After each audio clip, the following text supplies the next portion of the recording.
Captain America is one of the oldest known superheroes both in and out of universe.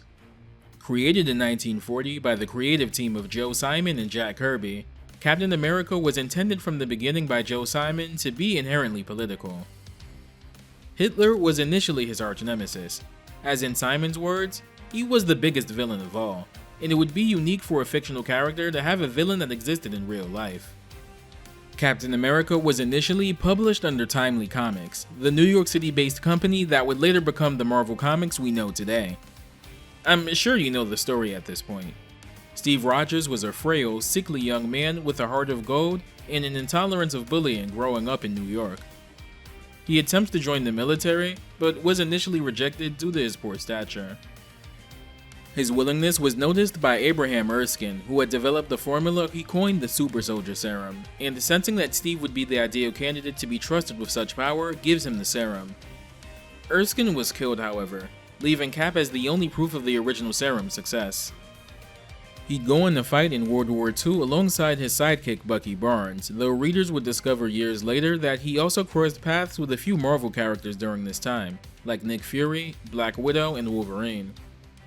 Most people know the story of how he was reintroduced to the Marvel Universe and joined the Avengers. He was presumed dead after an aircraft crash and was found alive encased in ice. This was famously portrayed in issue 4 of the Avengers, but what gets forgotten sometimes is that before that retcon, Cap actually had some post-World War II adventures as a part of the All-Winter Squad, a superhero team that included the likes of himself, Bucky, the Wizard, the original Human Torch, and Namor the Submariner, to name a few.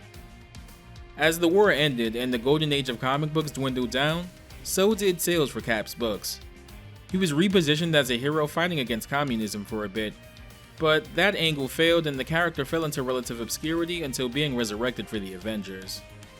That All-Winners team from the Timely Comics days would be retroactively brought into Marvel continuity by reintroducing them via flashbacks as the Invaders, which largely kept the same lineup, with Namor, Cap, and Human Torch in particular making up the big three.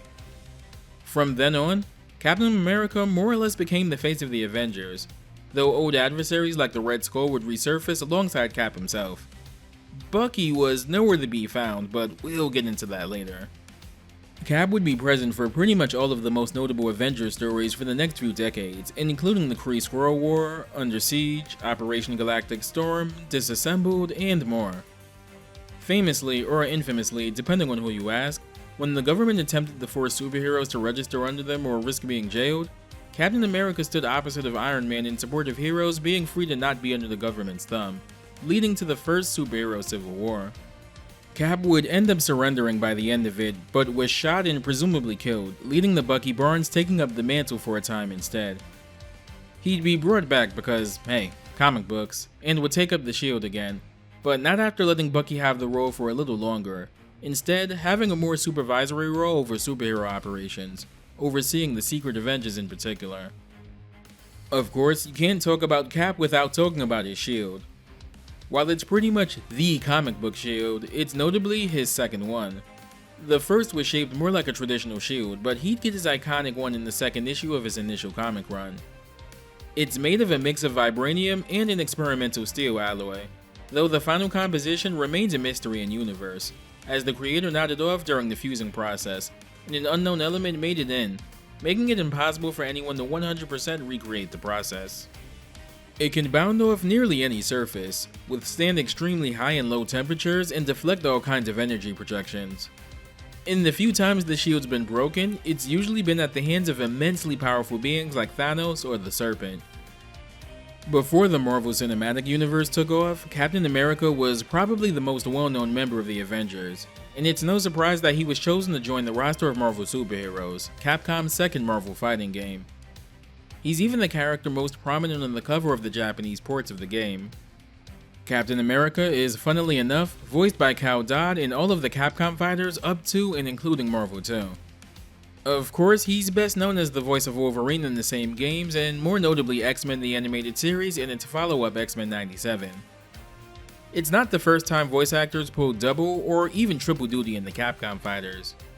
In Marvel 2 alone, Catherine Disher, who voiced Jean Grey in the X-Men cartoons, voiced Storm, Psylocke, and Jill Valentine, the latter of whom she also voiced in Resident Evil 3.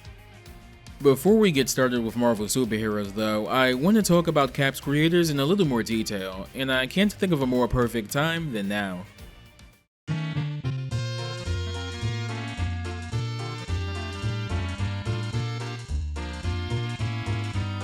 Joe Simon and Jack Kirby apparently met in the early 1940s, while the former did freelance comic work and the latter was an artist at the now defunct Fox Comics. This started a creative partnership that would last decades, even beyond their work on creating Captain America for Timely Comics. They'd go on to become a creative force to be reckoned with in the medium.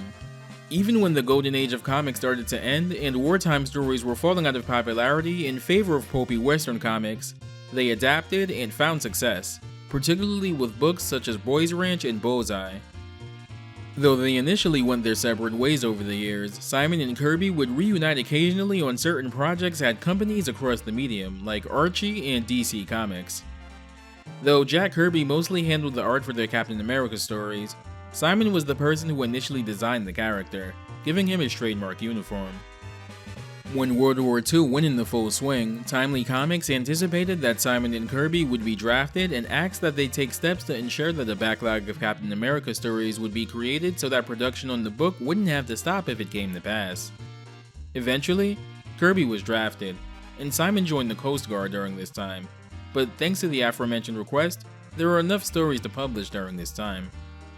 Kirby in particular was reportedly something of a real-life Captain America in the field as well. Because of his comic book background, he was made a scout so that he could scope out enemy territory and then draw maps of said territory based on what he'd seen. Simon, on the other hand, would eventually become roommates with the New York Post columnist working in the Coast Guard's PR unit, and he'd help Simon launch a Coast Guard-oriented comic at DC, before it becomes syndicated and appear in other books. After the war, both Simon and Kirby brought houses across from each other and partially converted them into office studios so that the two of them could easily work close to home. Simon would go on to remain working in the comic industry, though he'd have the far quieter career compared to Kirby. There's a reason Kirby's nickname is the King, and that's because there's few people in the history of the medium whose contributions are wider and more impactful than his. On top of Captain America, Kirby's also credited as one of the creators of the romance comics genre of books, created to diversify reading material in the wake of World War II's end, and the decline of superhero comics in the 1940s. Timely Comics would eventually become Atlas Comics, after which Kirby would join, and he remained there during the transition to its final and current incarnation, Marvel Comics. There, he'd co-create some of the company's most iconic characters, including the Fantastic Four, the Hulk, Silver Surfer, the X-Men, and a whole slew more. Feeling that he wasn't being fairly credited for these and many more creations though, he jumped ship and landed at rival DC Comics. There, he'd begin his Fourth World series, an interconnected mythology book he first conceived while working on Thor at Marvel previously. The most successful part of this would be the New Gods, which introduced characters at DC like Mr. Miracle, Big Barda, Orion, and most famously, Darkseid. In all honesty, you could do a several hours long video diving into Kirby's influence in the comics medium. It's that huge. As something of an occasional hobby artist myself, one of my favorite Kirbyisms in particular is the Kirby Crackle. This is a visual effect made popular by Kirby that depicts the negative space around projections of energy as black spears of varying sizes. That said, Joe Simon also has some involvement with the effect's creation. The first use of this can be traced back to one of he and Kirby's earliest works, Blue Bolt, where Simon himself was the inker. This effect is pretty widespread in not just the comic medium these days, but in animation as well. Ben 10 employed this in the background of the show's transformation sequences for Ben, and Into the Spider-Verse uses it liberally. Of course, I've got to shout out probably my favorite example of the effect too, the mutant Sunspot. There's honestly so much more to say about these two men, and this little segment here isn't doing them nearly enough justice, but I wanted to include it because Captain America and the comic book industry as we know it owe what they look like today to these men. That said, let's move on to Captain America's Marvel Superheroes appearance. Like Spider-Man, Captain America is pretty Shoto adjacent, having a projectile, an ascending anti-air, and an advancing horizontally traveling move. Cap can alter the direction of his heavy kick in the air by pressing down or up along with heavy kick. Possibly because of a bug, His crouching medium kick also has a weird property. If spaced so that the tip of it hits, for whatever reason, it's completely unblockable. It's somewhat similar to Sagat's light kick in Street Fighter Alpha 1, which similarly becomes unblockable if it hits in max range. This was actually fixed for the game's initial console ports on PS1 and Sega Saturn. Cap also gets a double jump, increasing his maneuverability and boosting his combo game, especially in the corner. He's a fairly straightforward character, but has the potential to completely demolish your health in a single combo if you know what you're doing. His first special move is Shield Slash, done with the quarter circle forward and punch. The punch strength dictates the angle he'll throw the shield. Shield Slash! The shield is unique. Depending on where it's thrown, its trajectory might lead it directly back to Cap, or it might fall on the floor, meaning he'll have to manually retrieve it. Think Vega's Claw from Super Turbo onwards in Street Fighter. This also alters the range of any of his normals that use the shield, and can affect one of his specials in particular. The shield does eventually come back to him automatically after some time on the ground though. Stars and Stripes is Cap's anti-air, done with a Dragon Punch motion and punch. Stars and Stripes! The height he travels is dependent on the punch button pressed. This is a pretty standard anti-air with startup invulnerability, but it bears mentioning that the knockdown from the light version allows for an OTG pickup afterwards, allowing for extended combos.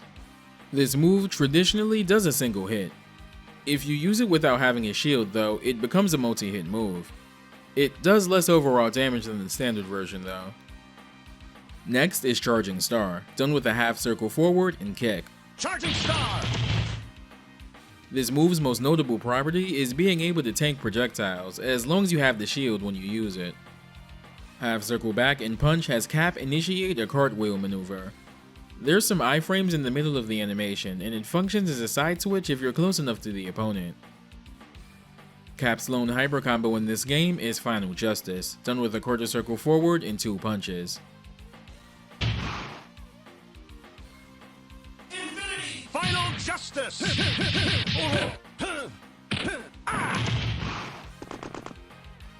He does a tackle, and if it connects, initiates a highly damaging combo. It should be noted that while the initial startup frames can be interrupted, once he's in the tackle animation, he has full projectile invulnerability. Cap's preferred Infinity Gem is the Power Gem, and using it gives his special moves unique properties. Shield Slash becomes a multi-hitting projectile, denoted with new afterimage trails. Charging Star does more damage and more hits. Don't get too rowdy though, it'll still lose to hyper combo projectiles. Stars and Stripes undergoes the most interesting change. It's somewhat similar to Ken Shoryu Reppa in Street Fighter, chaining 2 Stars and Stripes before launching a third, higher one. Cap's stage takes place on what appears to be a destroyed Liberty Island. There's no official explanation as to why the Statue of Liberty is half underwater, but given all of the damage around it, it's clear some massive battle took place here. It wouldn't be the first time the Statue of Liberty's caught some stray damage in the Marvel Universe either. It's been damaged a ton of times, and the Avengers even helped rebuild it once. Liberty Island is one of 3 islands just south of Lower Manhattan, along with Ellis Island and Governor's Island. You can see what appears to be the Lower Manhattan skyline in the background, depicting what should be Battery Park, if I'm assuming the stage orientation correctly. There's some scaffolding strewn about, making me wonder if the statue was having repairs done on it before being attacked. I'm gonna be real with y'all. One of the first things that came to mind when I saw the final battle of Spider-Man No Way Home was this stage, thanks to that climax also taking place at the Statue of Liberty with a bunch of scaffolding around.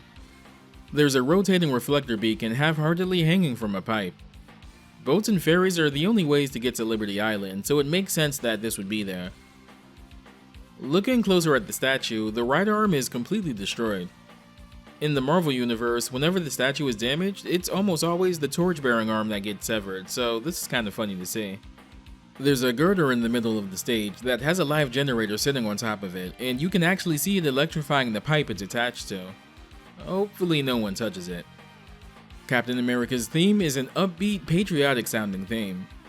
Of all the themes in the game, and hell, the Marvel fighters in general, it's the one that sounds most like an anthem. I'll expand on that thought later on though. Captain America is notable for being the only character in the Marvel vs. Capcom games outside of Spider-Man to have their theme from this game appear in every subsequent title. Even Marvel vs. Capcom Infinite, despite giving him a new character theme, sneaks it in by making an orchestrated version of the classic theme the first part of the credits medley song. This theme was composed by Takayuki Iwai, and I don't think I've actually talked about him much yet in this video series. He's done a lot of work on Capcom's arcade titles, specifically for the CPS2 games, but he's probably best known for being lead composer for all 3 Darkstalkers games. Those stage themes from Vampire Hunter that tend to get remixed whenever Dimitri, Morrigan, or Felicia show up in crossovers, he was the one that composed those original themes. Within Capcom Sound Division, he's credited as the person that pushed for composing unique victory themes for each character in their fighting games, starting with the first Darkstalkers and, more relevantly, Marvel superheroes. He tends to have some thematic signatures that he employs in some of his compositions, like the water drop sound effect you tend to hear in a lot of Vampire Hunter and Vampire Savior songs. His compositions lean into harder-edged sounding stuff, so it should be no surprise that he was the main composer of Armored Warriors and Cyberbots, as well as one of many composers on Street Fighter Alpha 3. Apparently, it was his idea for Alpha 3 to have all new themes for the cast, and he even went so far as to try to implement a custom CD-based CPS2 soundboard for the game, but had to scrap it for budget concerns. Some of the other games he's worked on include Project Justice, where he was the lead guitarist for most of the game's tracks, Spawn in the Demon's Hand, and notably Red Earth, being the game's sole composer.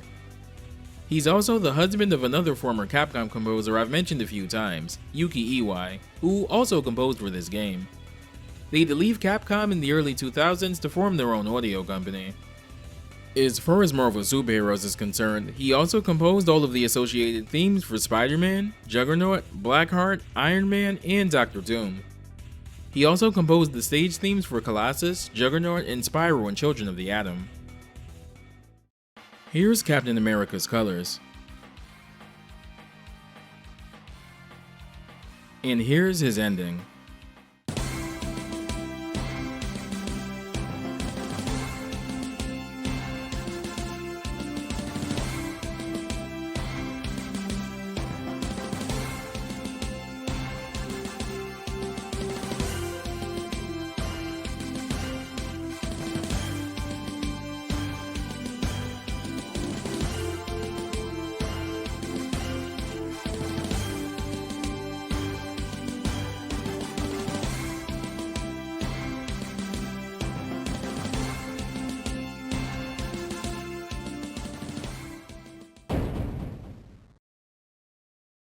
Captain America's proper debut in the Versus games was in Marvel Superheroes vs. Street Fighter, and the transition was pretty generous to him overall.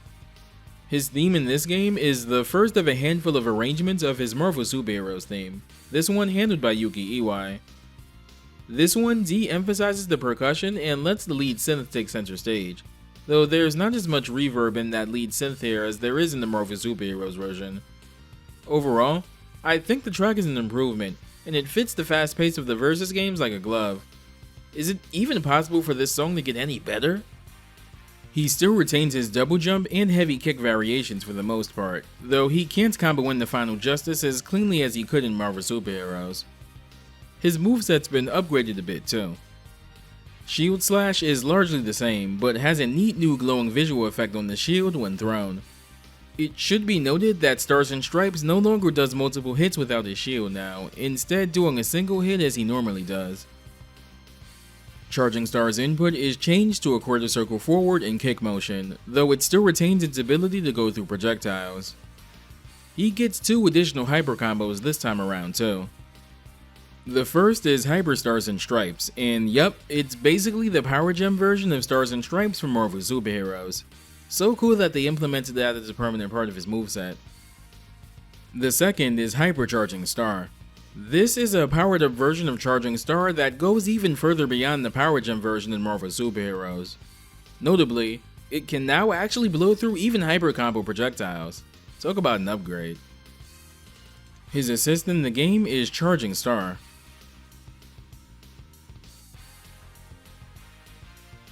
That's all there really is to talk about with Cap in this game, unless I'm forgetting something. Victory!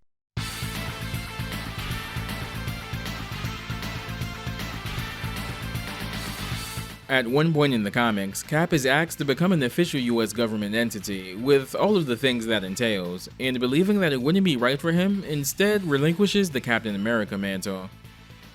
John Walker, a man who gained strength from the Power Broker, was active as a patriotic superhero by the name of, and this might shock you, Super Patriot, was instead given the mantle of Captain America by the US government. Down the line, it'd be revealed that the Security Commission that forced Steve's hand to resign in the first place was being influenced by the Red Skull. Steve, going by the codename Captain, and Walker defeat him, but Walker's forced to give up the Captain America mantle afterwards. He'd later make use of one of the costumes Steve used during his time away from Captain America, and began operating under the US Agent codename, using a vibranium shield. While US Agent similarly has enhanced strength, he's a lot more reckless and somewhat unreliable as a leader. In Marvel Superheroes vs. Street Fighter, he appears as a special palette swap of Captain America. He plays identical to him though. Same frame data, same damage, same attacks, and same assist. Aside from having the standard hidden character theme, the main difference is that he actually has unique win quotes reflecting his more brutal nature compared to Cap. Here are Captain America and US Agent's colors in the arcade version.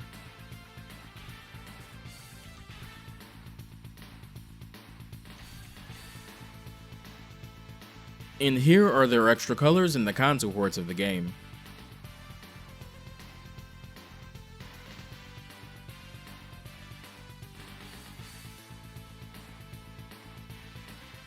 And here are their endings.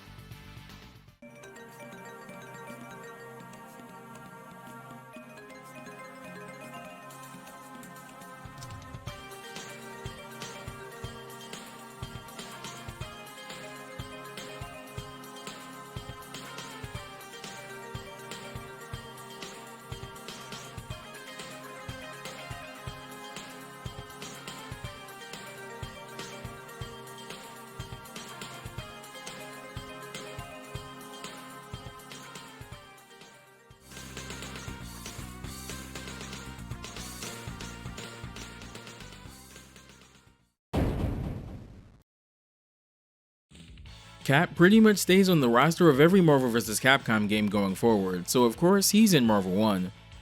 He's largely the same this time around, with not really very many notable upward changes aside from some minor animation and frame data adjustments. US Agent also returns in this as well, though solely as an assist character coming in doing Charging Star, which was also his assist attack in the previous game. That said, before we move further, there's one thing I want to talk about.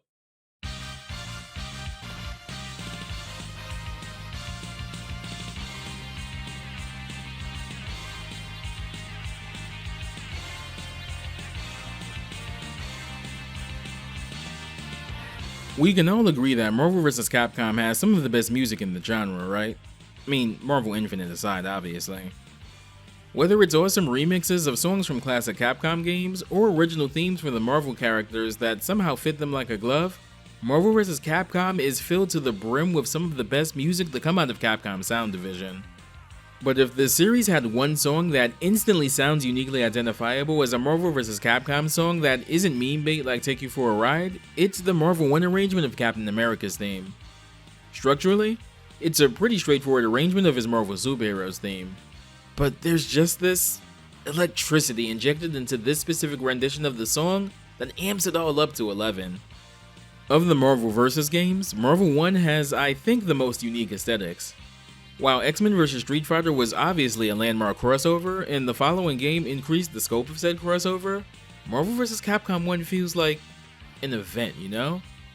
From the bombastic attack sequence, the unrelentingly hyped character select music, to even the completely bonkers background when doing a hyper combo, it's a game that feels like very few others in the genre do.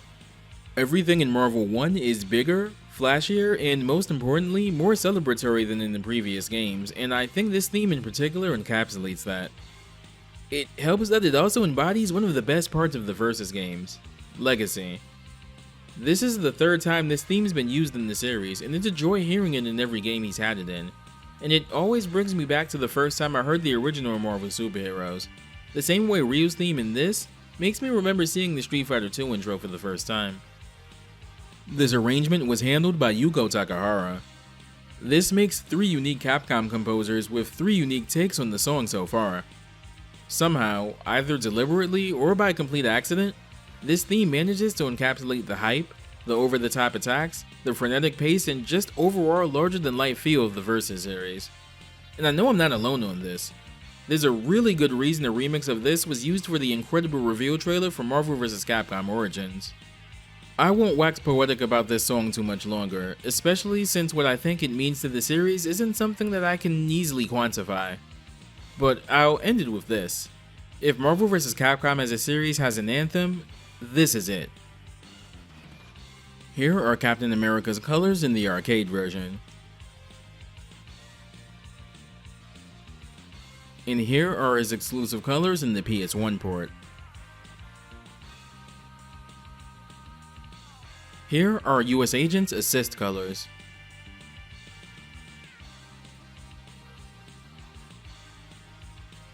And here's his ending.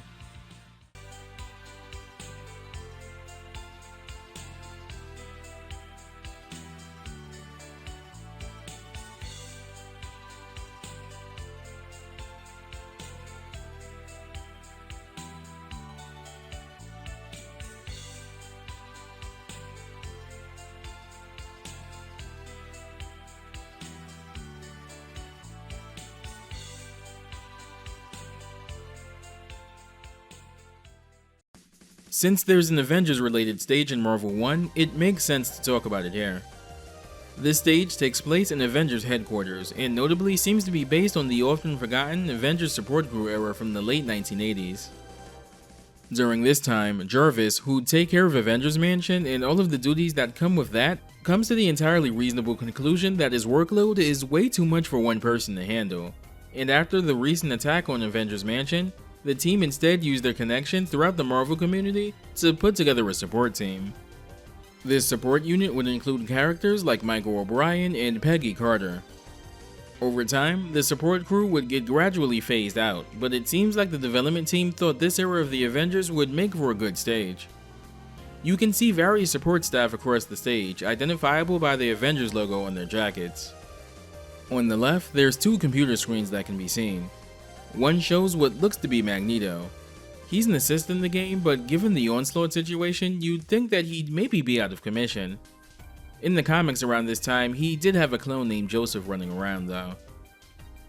On the extreme right is a giant screen displaying several smaller screens that say emergency before displaying an image of Psylocke. There's a bunch of machinery just above these screens as well. Who knows what it's for though.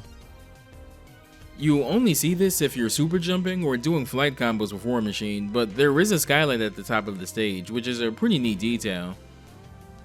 In the center of the stage, there's another large monitor being manned by some support staff. There's an even larger monitor above it displaying various Marvel characters intermittently. Most of the art for these characters seem to be redrawn from specific pieces of Marvel artwork for covers or in panels. Storm seems to be a slight redraw of this piece of official Marvel art. Sabretooth seems to be a heavily edited redraw from this panel in X-Men issue 6. I'm not sure where exactly this image of Cap comes from though. There's a second monitor to the right showing 3 more characters. Wolverine here seems to be a redraw of his character portrait from X-Men Children of the Atom. Beast is taken directly from the Jim Lee cover for X-Men issue 1. While I'm not sure what exact art Spidey is being sourced from here, I can say with 99% certainty that it's at least based on Eric Larson art. I can spot that specific Spidey Max style anywhere. The Avengers headquarters also appears in Captain Commando's ending as well. Captain America's had a long history in comics, and as such, there's a lot of great stories and runs involving the character. Jack Kirby returned to the character on 2 separate occasions after he and Joe Simon's initial run, and while they aren't the absolute best Cap stories, they go in some interesting directions. Mark Gruenwald had a pretty fantastic run on the character, and covers a lot of the US Agent stuff I mentioned earlier on. Mark Waid's also had 2 runs on the character, with his first one being the better of the 2 in my opinion. But if we're talking Captain America, there's one run specifically that's generally considered to be the gold standard, and I think the vast majority of comic fans familiar with the character would agree. It's one of the best stretches of modern Captain America stories, and would go on to inform his portrayal in most media, not the least of which is the Marvel Cinematic Universe.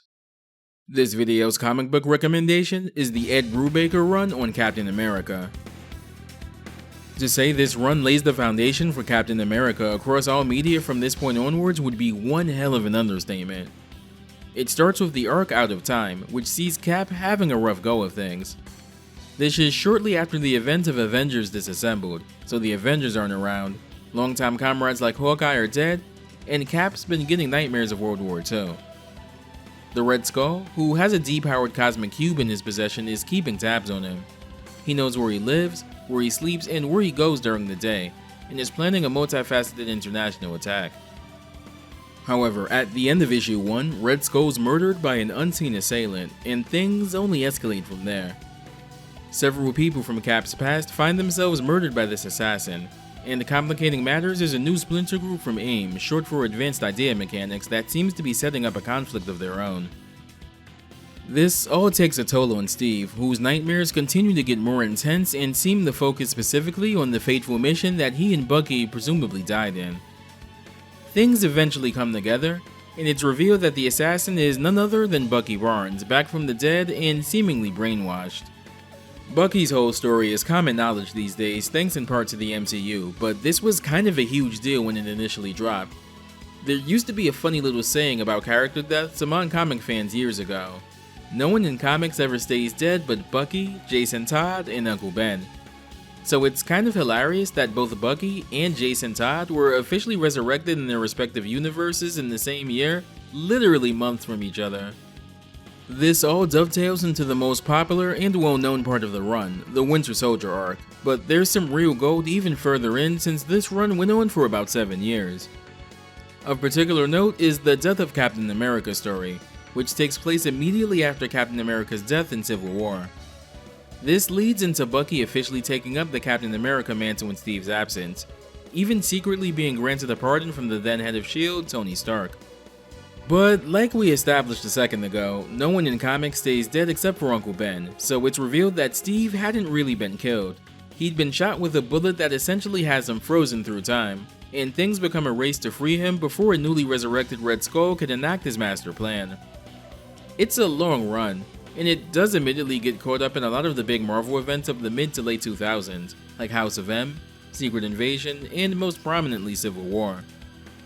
It has its peaks and valleys, but there's honestly no better starting point for Captain America than this run in particular, and if you have even a lick of familiarity with his MCU portrayal, you'll probably be able to spot the exact moments in the comics that the movies took cues from.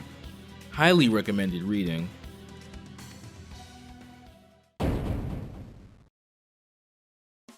Cap returns in Marvel vs. Capcom 2, and while he's fun to use, he's definitely outclassed by a lot of the higher tiers. That said, not too much changes for him here. His first assist is Shield Slash. His second assist is Stars and Stripes. His third assist is Charging Star. Here are all of Captain America's colors.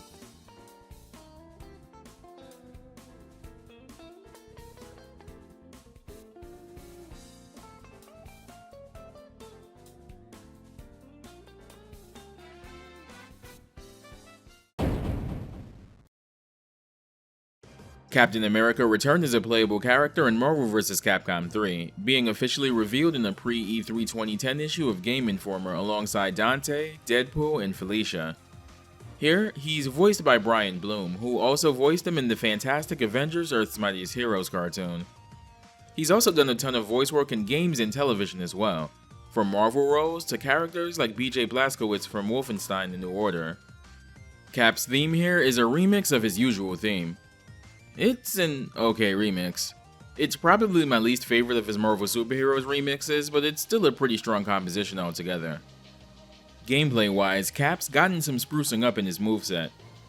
He retains the medium kick two-step combo from previous games here, and also retains his double jump. He still has two variations of his heavy attack as well. Cap's first and most changed up move is Shield Slash. Shield slash. He got one big buff with this move, and that it now always immediately returns to him no matter what.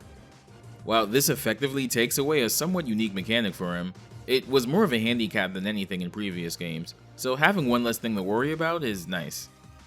In Ultimate Marvel 3 specifically, the light variation gained the ability to OTG, making for easy pickups after extended combos into Hypercharging Star. Stars and Stripes is more or less the same as in previous games. Stars and stripes. Charging Star is done with the quarter circle back and attack motion now, and is notably faster than in previous games. Charging star. Yes. If you're looking for a solid neutral skip tool, this is your go-to. Cap's Cartwheel is renamed to Backflip, but is functionally the same, and is done by pressing the special button in combination with any attack. Hyperstars and Stripes is similar to past incarnations. Maximum. For freedom. Stars and stripes. Maximum. Hypercharging Star is done with the quarter circle back into attacks. Maximum. Hyper. Charging star. Sweet. This can still tank hyper combo projectiles, but you have to be aware of how far away you are from the opponent and the active frames of the opposing projectile. Otherwise, you may end up getting hit out of it. Cap's Final Justice has been made into his level 3, but is otherwise the same motion it usually is. Final. Here it comes. Fall in. Cap's first assist is Shield Slash. Sorry, soldier. His second assist is Stars and Stripes. Sorry, soldier. First attack. Sorry, soldier. His third assist is Charging Star. Not bad. Sorry, soldier. Captain America has two costumes in Vanilla Marvel 3 that didn't make the jump to Ultimate. This red costume in S.H.I.E.L.D. is based on Red Guardian. This one's based on his light kick color for Marvel 2. Here are his colors in Ultimate. Color 2 is based on his very first comic book appearance, complete with his original shield. Color 3 is based on his design from Age of X, an alternate reality X-Men story. Color 4 is based on his spacesuit design from Avengers: Earth's Mightiest Heroes. Color 5 is Bucky's Captain America suit. Color 6 is based on Punisher's Captain America tribute suit. When Cap died in Civil War, the Punisher took it kind of hard, and started wearing a Captain America tribute suit. Bucky told him to knock it off eventually. Notably, Punisher didn't originally utilize a shield with this suit, so Cap's been given US Agent SHIELD here instead. His alternate costume is his design as Super Soldier during Marvel's Heroic Age. During this time, Bucky was still Captain America, so he used a light construct shield in place of his original one. In Marvel 3, however, he uses his first comic shield instead. Here are all of his character interactions. I hear you've covered wars. Pity you've never actually fought it. Get off. Get. Go for broke. Best leave the battles for the soldiers, son. Always wanted to prove you were better than me. Now here's your chance. Zip Cap's kooky quartet days are over, old man. Get ready to brawl. Thought I taught you better than that, Clint.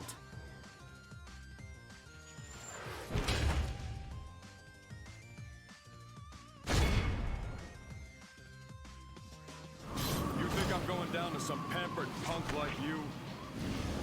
This armor knows your next move before you do, Steve. Ready?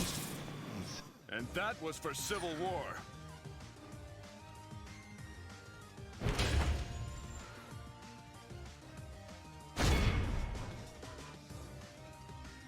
There's only one way to deal with a maniac like you.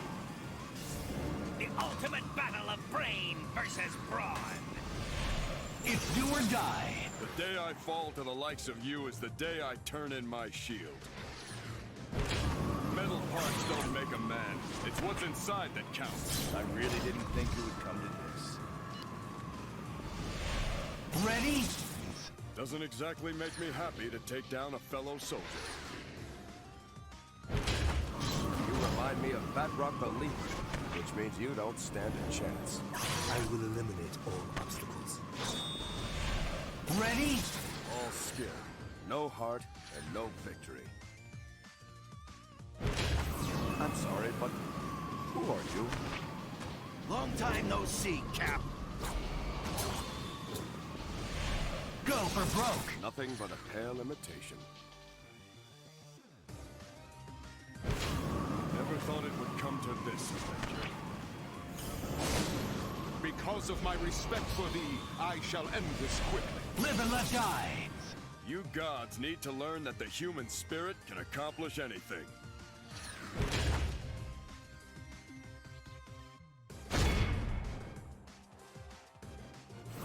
Surrender is your only option. Earth's mightiest heroes. Fuck! Ready? Your kind's got no shot. Not while I'm around. Your name's Zero? Hope you don't fight like one. Stop lecturing and show me what you got. Live and let die. I knew a guy like you in WW2. He didn't make it either. Avengers, assemble! I can taste your fear, and it's delicious. Live and let die. We Avengers will always fight the good fight.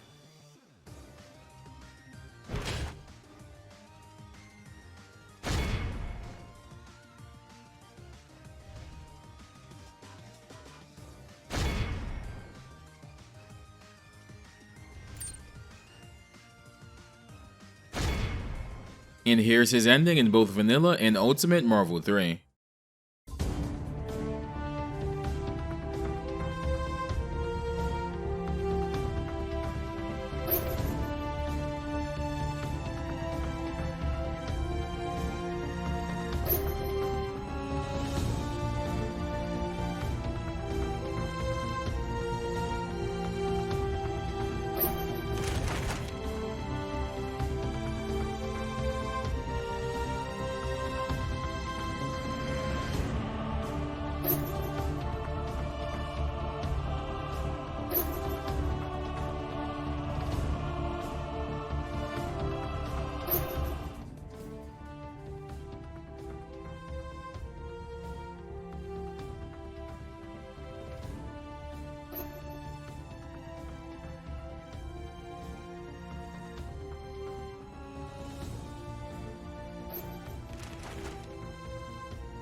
Captain America is a character often associated with S.H.I.E.L.D., so it makes sense to cover the two S.H.I.E.L.D.-based stages in the game, the first of which is S.H.I.E.L.D. Helicarrier. The S.H.I.E.L.D. Helicarrier was originally built to serve as a base of operations for S.H.I.E.L.D. A flying base was chosen because all of the world's nations were hesitant to host a base on their soil, or else they risk being the target of attacks from the likes of Hydra.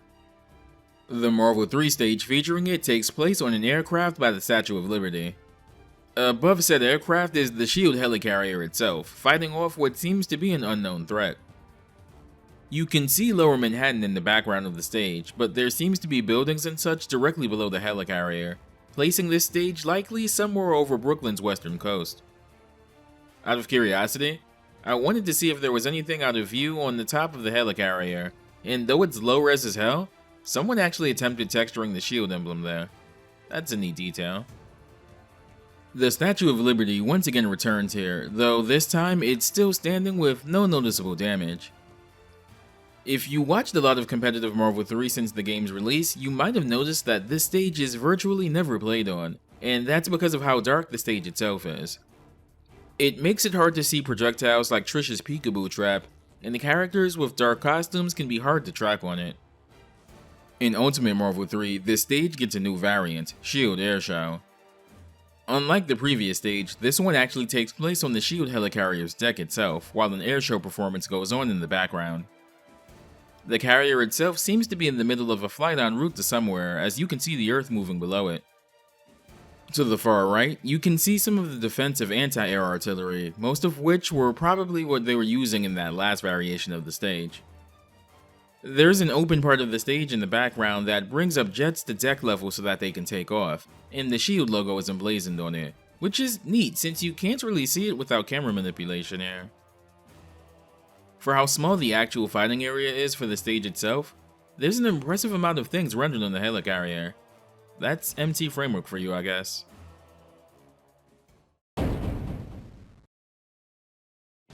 Cap's next appearance is in Marvel vs. Capcom Infinite. Brian Bloom reprises his role as Cap from Marvel 3 as well. He notably has a new design here, looking a lot more MCU inspired. His theme is a pretty generic sounding orchestral piece. I'll be honest, I kinda forgot what this theme sounded like until it came time to put this video together. It's that forgettable. Gameplay wise, he actually has a couple new tricks up his sleeve. Like other legacy characters in Infinite, a lot of normals from past games are repurposed as command normals here. Power Swing is done by pressing forward in Heavy Punch. Shield Bash is done with down forward and punch. This used to be his crouching medium punch in previous games.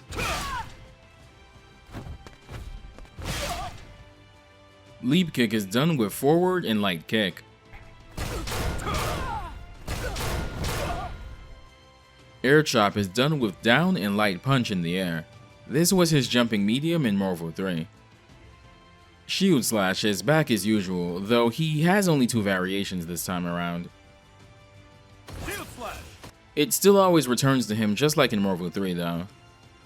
Charging Star is done with a quarter circle back and punch now. Stars and Stripes is one of a number of legacy Dragon Punches that are now a down-down motion instead. It otherwise is the same as in Marvel 3. Backflip is now done by pressing both kick buttons at the same time. Trick Shield is one of Cap's new moves. He throws the shield in an arc different from his standard Shield Slash. The light version in particular seems to be similar to the light Shield Slash he's historically had before this. The shield notably knocks down on its return trip, allowing for a follow-up combo afterwards. I'm not sure why it took so long, but Cap finally got a proper counter with his shield, Liberty Shock.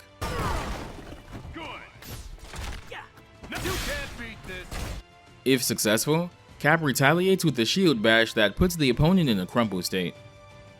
He has 2 versions of this, a light version that counters attacks directly in front of him, and a heavy version that counters overhead attacks and launches the opponent stupidly high. Hypercharging Star returns, and its input is similar to its Marvel 3 incarnation. Maximum!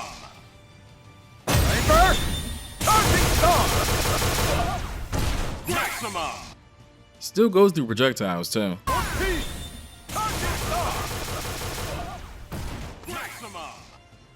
Hyper Stars and Stripes' new input is down, down, and 2 punch buttons.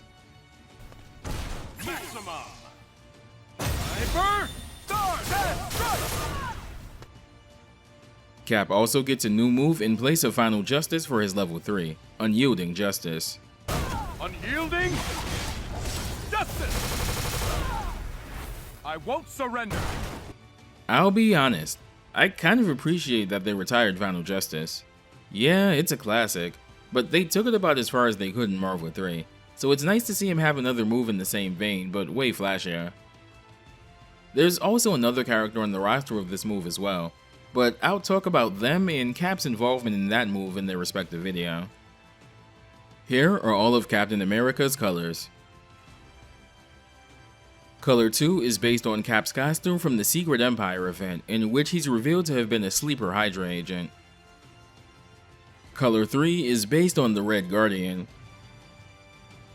Color 4 may or may not be a US agent shoutout, I'm not 100% sure. Cap's alternate costume is his Gladiator outfit from the 2015 Secret Wars event. This outfit was taken from the Planet Hulk part of Battleworld. His second color here is based on his Nomad costume, one of the identities he took when he stepped away from the Captain America mantle. His alternate third color scheme is once again based on Age of X. His final color scheme seems to be mostly original. Here are all of Cap's interactions in the game. I've known you for a long time. That's why I can't lose.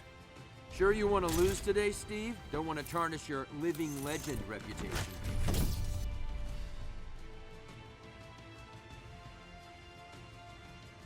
Why does it always seem that we end up fighting each other?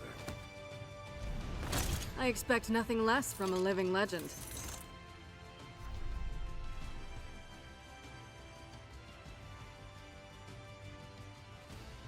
Commander, as we discussed in the briefing, I'll take lead. Why do I get stuck with missions like these?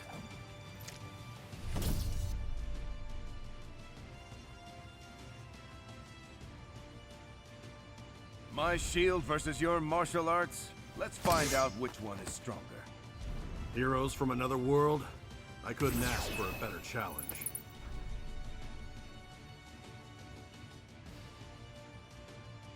As I thought, it comes down to you and me. Surrender all hope. Your ruler has arrived. I'll stop your scheme. Surrender all hope. Your ruler has arrived. Surrender now, or I won't be held responsible when you get hurt. You have no place in the new age. Prepare to be extinguished. Want to work with you, but I have no choice. Target confirmed. Need 3 minutes to clear. You know, I still don't trust you. You're gonna need more than a shield to take me. I'll lend you my shield anytime. Why do I get stuck with missions like these?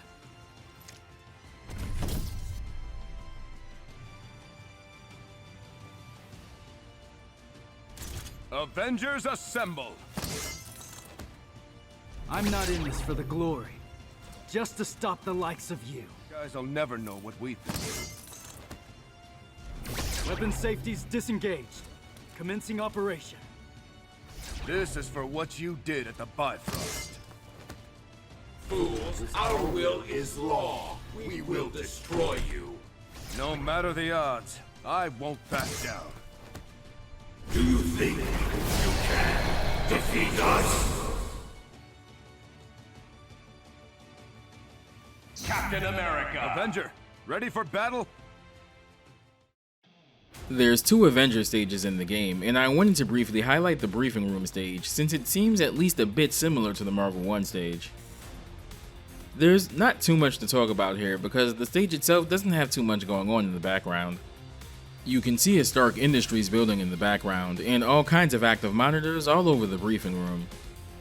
I'll talk about the stages in more detail when I get around to doing Iron Man, but I thought it at least deserved a mention here.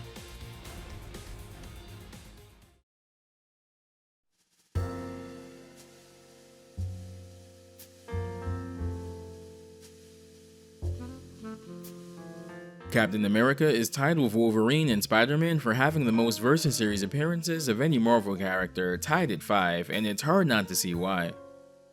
It's been pretty interesting seeing Cap go from that one, kinda corny patriotic guy from comic books, to being one of the most recognizable fictional characters of all time worldwide. For as straightforward as he is to play in the series, he's still incredibly fun, and it makes sense for a character like him to be easy to pick up and play. If another Marvel vs. Capcom game ever happens, and at this juncture I'd say there's actually a small chance of that, there's no doubt Cap will be in that too, as he generally appears in most Marvel games. Some good, and some... yeah. That's going to do it for this video though. As always, thanks for watching, take care, stay safe, and I'll see you next time.